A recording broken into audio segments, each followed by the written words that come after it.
Okay, here's chapter 11, dependent samples t-test. Dependent samples is the other variety of two-sample test, and dependent samples is the situation where uh, we have some overlap or connection between the samples. Now, most commonly, this will be the situation in which we have repeated measures, and this is sometimes called the within groups test.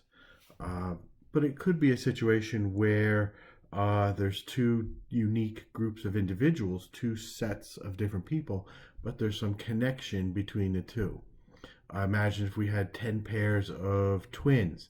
We assign one twin to one group, the other twin to the other group, and we do that for each pair. Then we end up with two groups of people that have some connection prior to the experiment. But most often with dependent samples, it is this repeated measures situation where we have a single group of individuals who are tested twice. Excuse me. That's what we say the hypothesis is tested within groups. one, one example of this would be asking if people have more tolerance for pain before or after listening to soothing music. So we would set up an experiment where we get a group of volunteers. They come into our lab. We measure their pain tolerance, the dependent variable, before. They listen to the music, and then we again do the same measurements, pain tolerance, same dependent variable, afterwards. Right? These are dependent samples or repeated measures because I've got the same group of people doing two things in my experiment.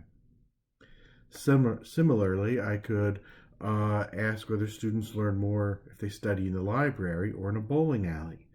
Now here, there's not so much a treatment as in the previous one, but two conditions, two situations. And in a sense, the situations are kind of what I'm interested in.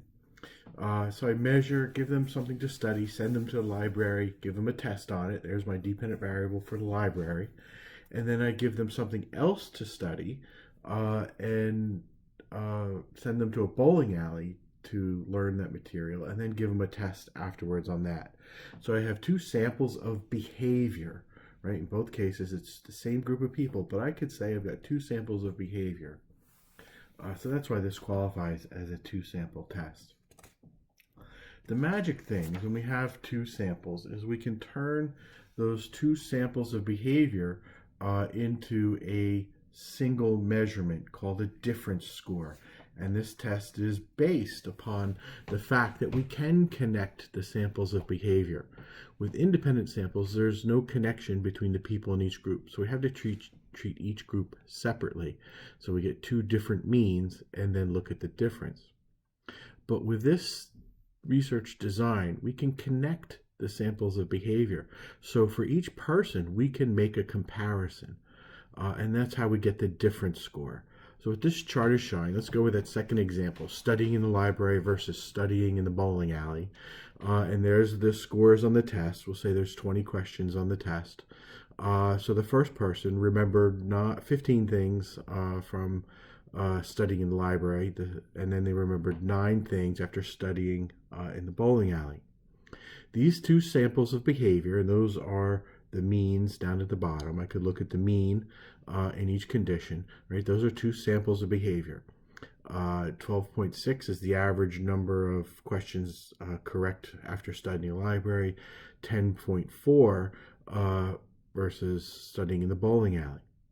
But because these are the same people in two different situations, we're not going to pay attention to those means there at the bottom. What we're able to do is get a difference score.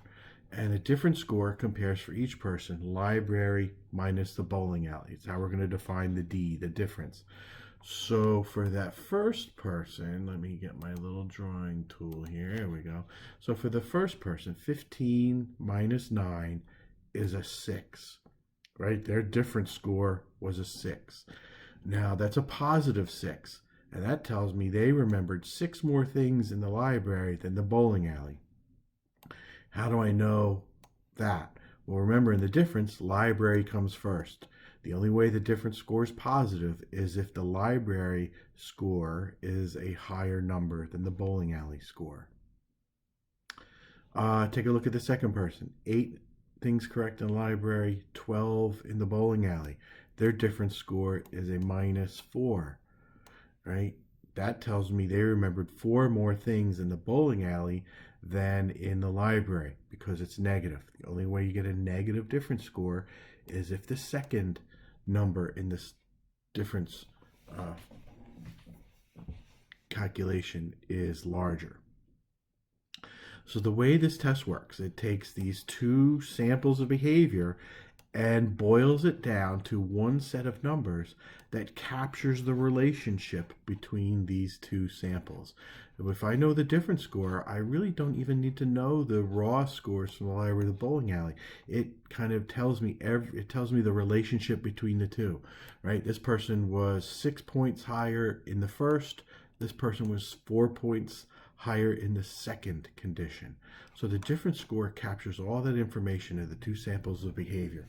And that makes this test a bit more interesting and a lot easier to do than the independent samples test.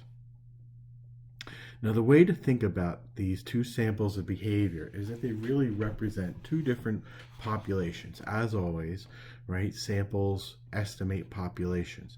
So we saw the sample means on the last slide. The sample mean for library is estimating the population mean for library.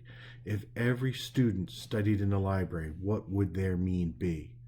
Now here's another case, like with independent samples, we have no clue what that number actually is, but still I can think about it theoretically. The same with the bowling alley. If every student studied in the bowling alley, we could think of a population mean for all students. Now the interesting thing about these 2 tests is really these 2 measures is we're boiling it down to a difference score. So we could think about the population mean difference, mu sub d. And the interesting thing about mu sub d is that mu sub d, if we were to get the difference between those 2 population means, it would equal mu sub d. For example, and let me go back to the numbers, this works for samples too, right? The mean for the library sample was 12.6. The mean for the bowling alley sample was 10.4. The difference between these 2 sample means is 2.2. As we will see in a little bit, this is also the average difference. If we were to get the average of all of these difference scores that we're going to calculate, we're going to get 2.2. So when we're thinking about difference scores, we can think about them as sample differences, individual differences, and sample statistics, and we can also think about them as a population, right? All possible difference scores. So let's think about the null hypothesis for these kinds of tests.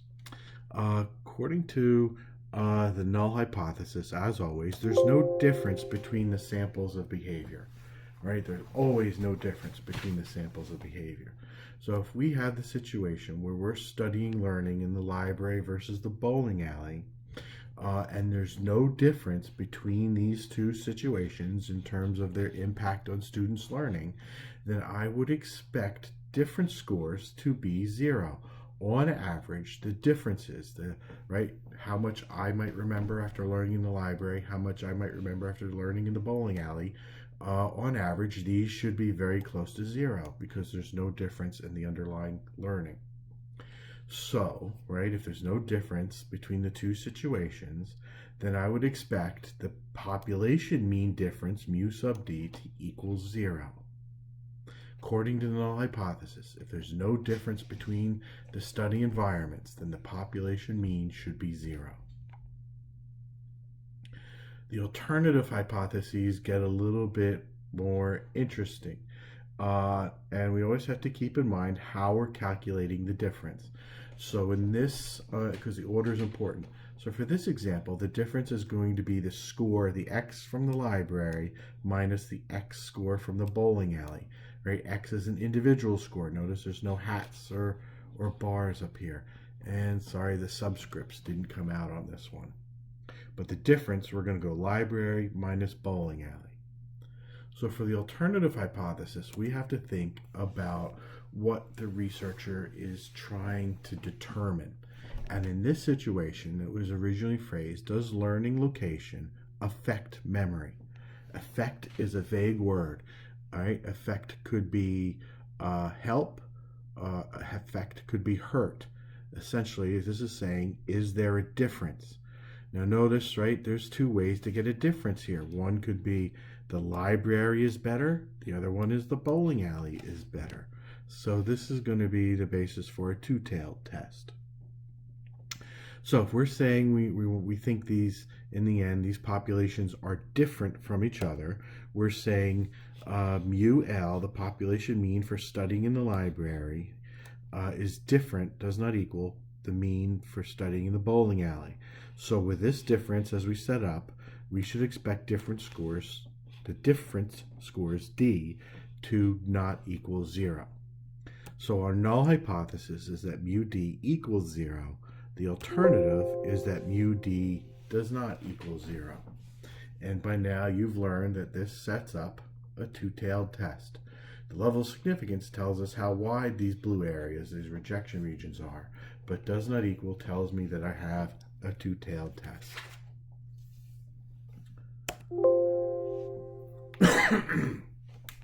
The alternative hypotheses get interesting and can be a little bit confusing when we have a directional test. So let's play what if. What if the question that we're studying here was, is memory better when someone studies in the library than in the dorm, that should say bowling alley, than in a bowling alley? Right now, person thinks library study is better than the bowling alley. So what does that think about the populations? What they're saying then is right here, the population mean for studying in the library should be greater than the population mean for studying in the bowling alley. So if we have the difference set up like this, right, L minus BA, library minus BA, we will tend to see larger numbers here. People tend to do better in the library. So on average, we would expect different scores to be greater than 0. So in this case, again, the null hypothesis, population mean D equals 0, but the alternative is going to have a greater than sign. Now it's not greater than simply because it says better, right? It's the word better plus the order in which things are processed here in the difference score. If library is better and it comes first when we calculate the difference score, we will expect differences greater than 0. Now with a greater than in the alternative, that sets up a one-tailed test, and it is going to be a right-tailed test in the upper tail.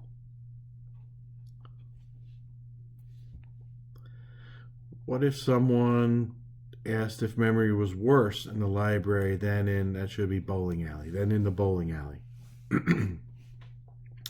Well, if they think memory is worse in the library, then the relationship between the populations is going to look like this. Library is less than bowling alley.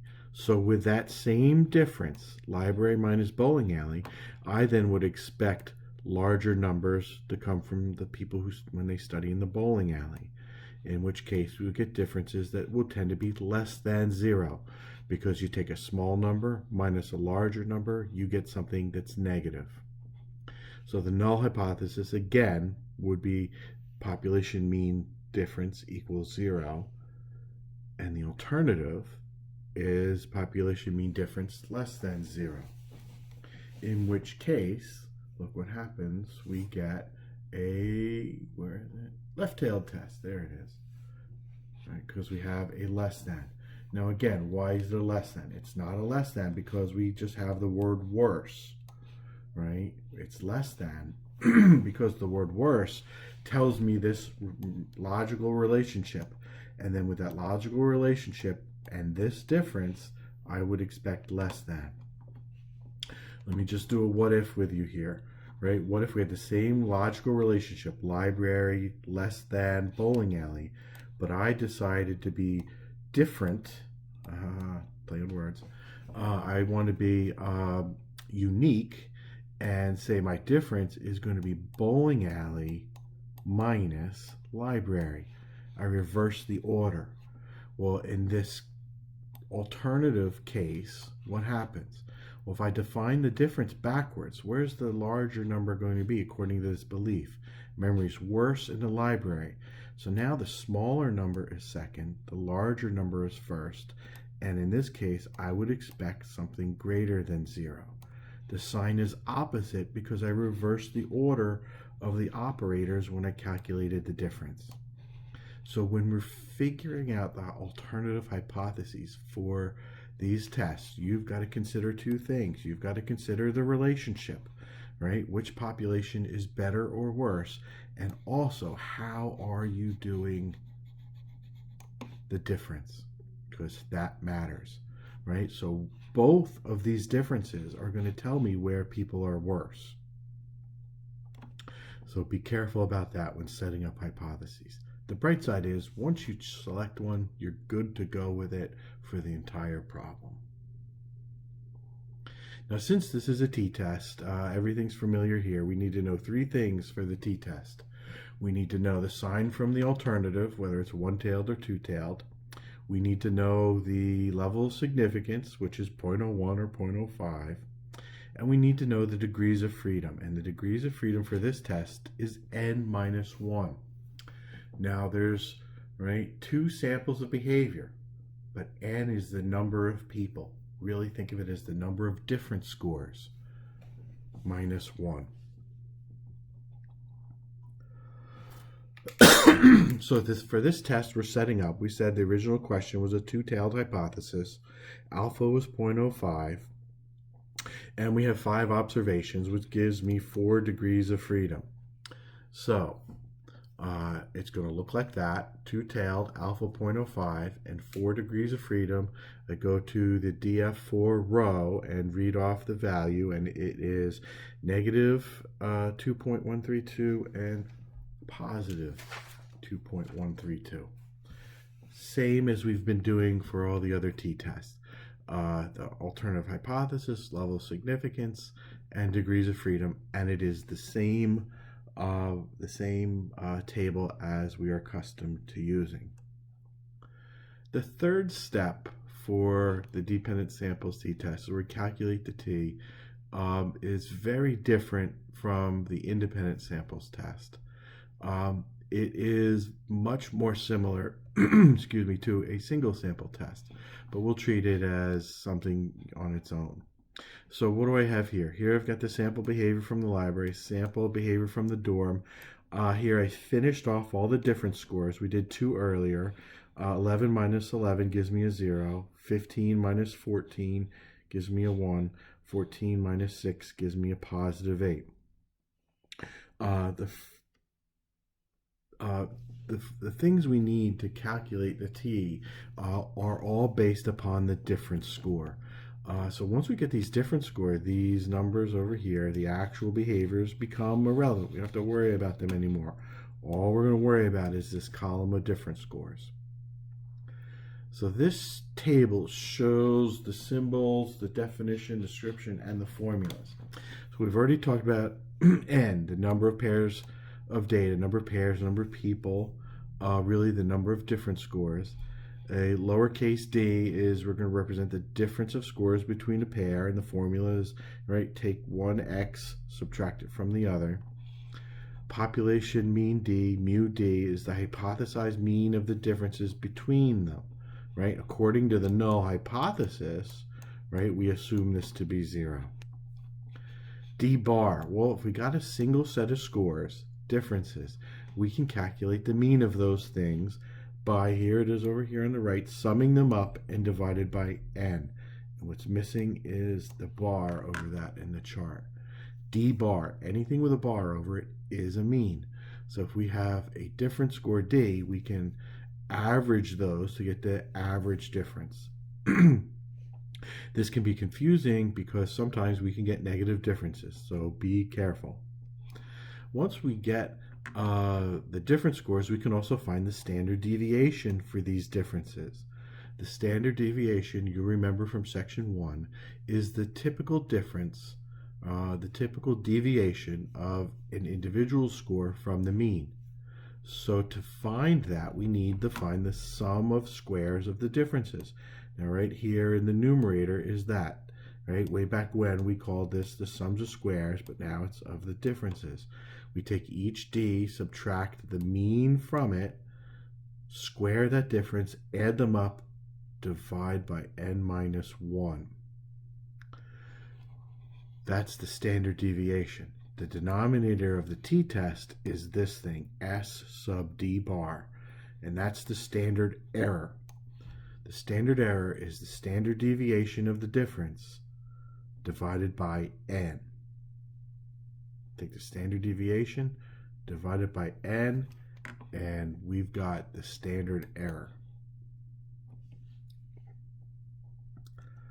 The formula for the t should look kind of familiar, right? We get a difference between what we observe and what we expect according to null, divide by a measure of variability. So we have d bar minus mu sub d bar over, we just recognize this is the standard error, right? The standard, all right, just the SE, which is really this thing right here, is down the bottom.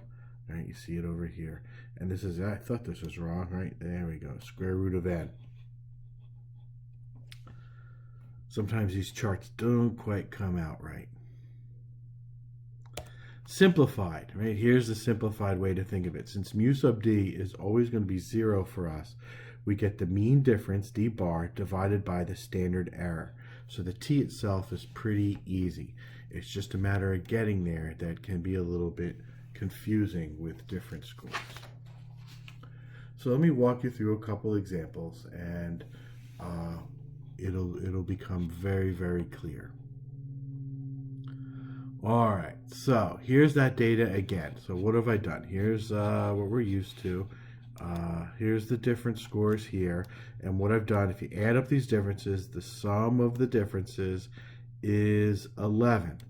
So then the mean difference, d bar, is the sum of the differences, sigma d, divided by n. So in this case, it is sigma d over n, which is 11 divided by 5, which is 2.2. Now here's where this can get confusing. Be careful adding these up because there is a negative 4, right? 6 plus a negative 4 is 2. 2 plus 1 is 3. 3 plus 8 is 11. It can be confusing adding positive and negative numbers, so watch yourself on this one. But in this case, the average difference, right, for this sample, the average difference is 2.2. Now let's think about this for a minute, right? This is a positive 2.2. That tells me people on average did better in the library than, it says dorm. That should be bowling alley. I'm working on 2 examples here. Library minus bowling alley was how we calculated the difference. The fact that this is positive says that on average, people did better in the library than in the bowling alley. That's the only way we would get a positive difference. The next step, once we have the mean difference, is to calculate the deviations. So here it is. Here's my difference, 6 for this person.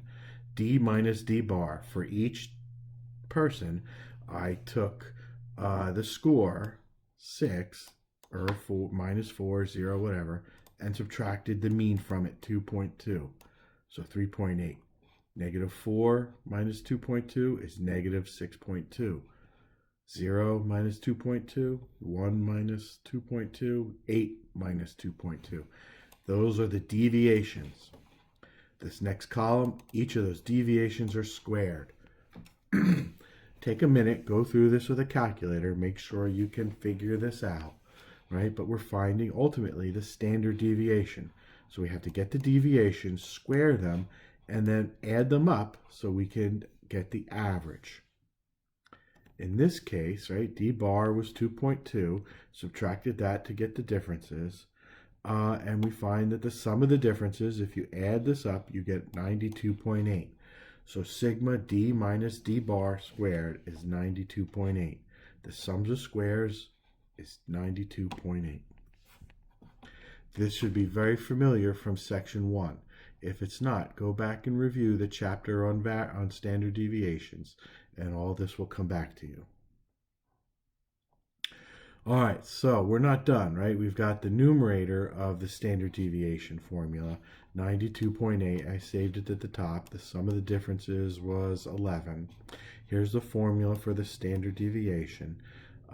And there it is. 92.8 over 5 minus 1 is 92.8 over 4. Next is to do the division. We get 23.2. Take the square root of 23.2, and we get the standard deviation of 4.81. That's not what we need for the t-test. It's halfway there.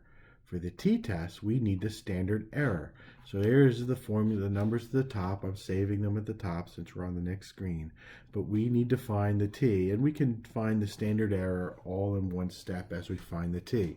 So there's the formula for the t. So we take the mean difference, 2.2. Mu sub d is 0 according to the null hypothesis, and the standard deviation was 4.81, and we divide that by the square root of 5.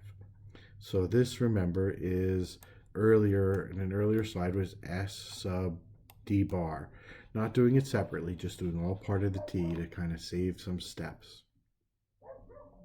So simplifying this, we get 2.2 over 4.81 over 2.24 itself. Now we got to make this go away before we can find the t. So the standard error is 2.15. So the mean difference is 2.2. Divide that by 2.15 gives us a t value of 1.02. That's the t obtained. The trickiest part, I think, of this third step, finding the t value, is going to be finding the sum of the differences, because that's where the positive and negative numbers are, and summing that column can be challenging. Look at that. There's another typo. That was 92.8 earlier. All right, so let's finish this problem off, this decision and the conclusion. So what do we have? Well, we said it was a two-tailed test, and here's the critical values. This is from step 2. We just found the t obtained of 1.02. 1.02 is going to be here, somewhere right about there. Well, that tells me then that I should fail to reject the null hypothesis, right? This is not the rejection region. And whenever we fail to reject, we have no evidence for the alternative. So here we have no evidence that memory was affected by learning location. I've got one more example here, dependent t example 2. And we'll run through this quickly. I'm going to do it in this slideshow. In fact, I'm going to stop the slideshow and do this as a separate slideshow since this one's running long. So I'll pick up on the next show.